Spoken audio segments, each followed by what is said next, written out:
آدمی پیسے سے زیادہ عزت کا طلبگار ہوتا ہے، عزت نفس خرد کو محبوب۔ عزت کی طلب کوئی ناجائز نہیں ہے، یہ انسانی ضرورت۔ اس مسلمان کو عزت دینا کتنا ضروری ہے۔ میرے نبی نے فرمایا 1 روپیہ سود کھانا 36 دفعہ زنا کرنے کے برابر۔ 1 روپے یعنی 1 پاؤنڈ سود کھانا 36 دفعہ زنا کرنے کے برابر تھا۔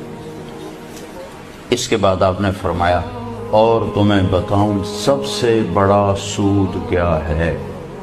جب 1 پاؤنڈ کا سود 36 دفعہ زنا کے برابر ہے تو آپ نے فرمایا اب تمہیں بتاؤں سب سے بڑا سود کیا ہے؟ الاستطالۃ فی عرض المسلم، مسلمان کو بعزت کرنا سب سے بڑا سود۔ جس کو مشکل آئی ہے نا اس کے لیے اللہ آسانی بھی فرمائے، کیوں کہ قرآن مجید نے کہا فرمایا بے شک مشکل کے ساتھ آسانی ہے۔ یہ حقیقت ہے قرآن کی بتائی ہوئی، اس لیے جہاں جہاں بھی مشکلات ہیں وہ سمجھ لیں کہ بڑی جلدی یہ مشکلات دروازہ بنے گی، اور جیسے ہی دروازہ کھلے گا سامنے آسانیاں نظر آئیں گی۔ حضور غوث اعظم رضی اللہ تعالیٰ عنہ فرماتے مجھ پر سخت مشکلات آئیں، یہاں تک کہ بھوک کی وجہ سے میں زمین پر لیٹ گیا اور ذرا میں پریشان ہونے لگا تھا کہ خود بخود میری زبان پر یہ آیتیں جاری ہو گئیں فَإِنَّ مَعَ الْعُسْرِ يُسْرًا، إِنَّ مَعَ الْعُسْرِ يُسْرًا۔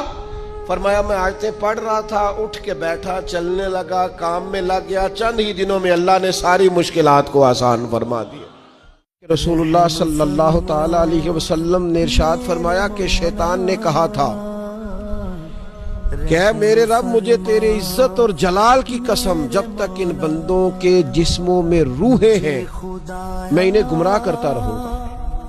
تو اللہ تبارک و تعالیٰ نے فرمایا مجھے بھی اپنی عزت اور جلال کی قسم جب تک وہ مجھ سے استغفار کرتے رہیں گے میں بھی انہیں معاف کرتا رہوں گا۔